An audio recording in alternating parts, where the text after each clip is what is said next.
Casiopea, like the stars in the sky that you might see in July. Actually, I gotta confess, it's spelled with one less S. One less S? But why? What does that even imply? It's anyone's guess, nevertheless, it got them some press.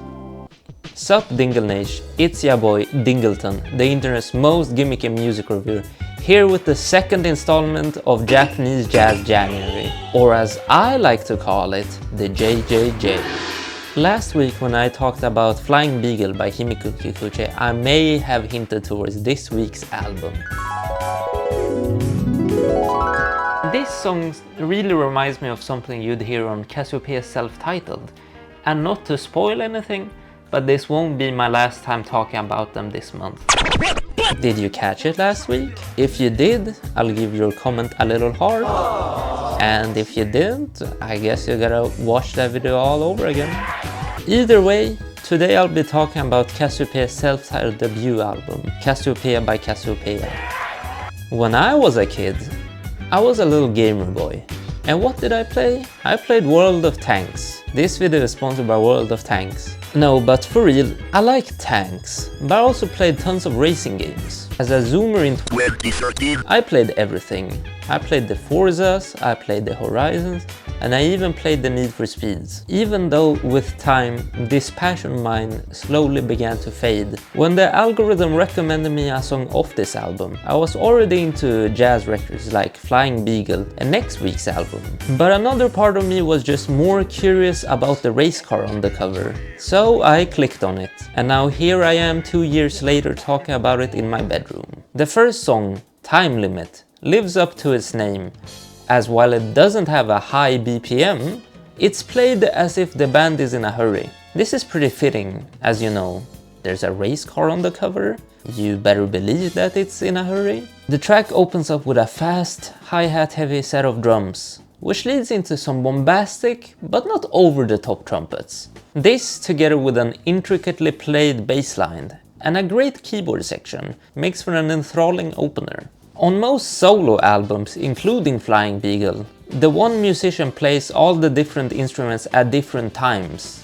Or in Kikuchi's case, she also had a funny little doggy. One of the perks of being in a larger band like Casiopea is that these people are standing in the same room, jamming at the same time and riffing off each other. Of course, they're not wildly improvising each track, but there's still undoubtable chemistry to be heard on these songs. The next cut, Tears of the Star, is undoubtedly my favorite song of the entire record. It moves away from the hurry of the opener and instead gives us a slower, moodier vibe. The presence of a spacey keyboard lays the foundation of the track, as almost spontaneous sounding percussion and thoughtful saxophones enhance the ambience. A vibrato heavy guitar, along with an acoustic one, tell the story of this track.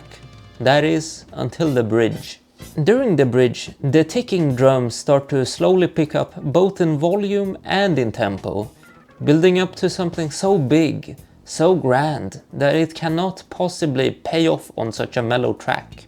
But somehow, it does. Halfway through, the song completely breaks down and envelops the listener in an absolute storm of sound, with each of the prior instruments all fighting for your attention as the dreamy keyboard goes from background ambience to the main actor. This has gotta be one of the most grand and one of the most overwhelming sections to ever be put in a jazz song, and it's fucking beautiful.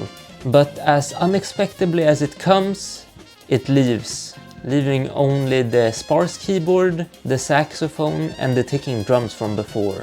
But this time it feels incomplete. It's rare for a song to completely overwhelm you and then stop and just leave you empty. And it's quite a feeling. This is a damn good crying song. Not only for the powerful release, but for the calm after the storm too. The next song, Space Road, dials the emotionality back a notch, as it instead delivers a fast, groovy track, not unlike the first one. Where this track differs is that pretty much 2/3 of it is just fast and energetic guitar solos. Maybe this track was written to fill a quota of fusion on this jazz fusion album, but either way, who doesn't love a good guitar solo? This, alongside an absolutely killer bass line and some of that hi-hat heavy, clanky percussion goodness.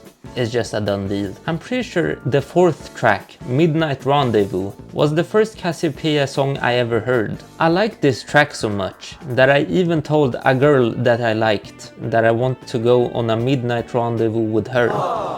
And let's just say things didn't really work out. As for the track itself, it works out brilliantly. As well, it's a slower track than what we've seen before. It still sounds like it doesn't have time to goof around. It's walking some more important music. Consistent drums alongside a serious bass line set a steady pace for this track, which a great keyboard solo and a great guitar solo dance on. Far Away opens up the B-side with a more relaxed, summery vibe.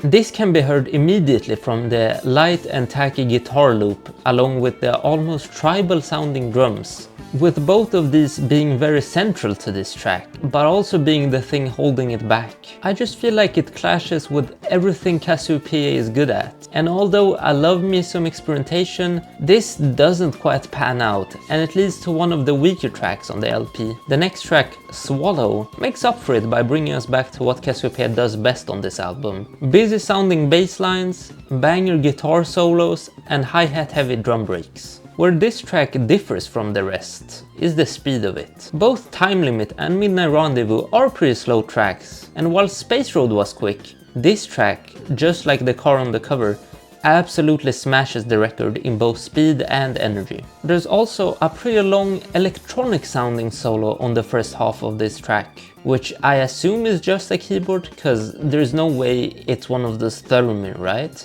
The ones that go either way, it's pretty rad. Remember when I shat on Far Away? Well, that track walked so that this next track, Dream Hill, could run. This is also a slow, feel-good type track, but here the band instrumentally sticks to what they're already good at. This track offers the usual solid bass line, ticking drumwork and great electric guitars. But this track also adds an acoustic guitar which accents the electric guitar nicely. Oh wait, I'm forgetting the elephant in this room. This is the only song on the album that features singing. At first, it sounds really silly when they go pa pa pa pa pa pa ooh. But as the track goes on, it starts sounding really good. I especially love how the electric guitar follows the singing during the pre-chorus. I feel like it really elevates it. This is how you make a track stand out from the rest of the LP. The last track, Black Joke, gives us one last taste of the Casiopea formula while drawing nice parallels to the opener, as if they're taking a victory lap, you know, like a car would. It features the intricate bassline and heavy sax usage of Time Limit, but puts it in a more relaxed context, as if the band has finally some time to jam. I think that the chorus on this track is really memorable, and it overall draws a pretty nice conclusion to this album.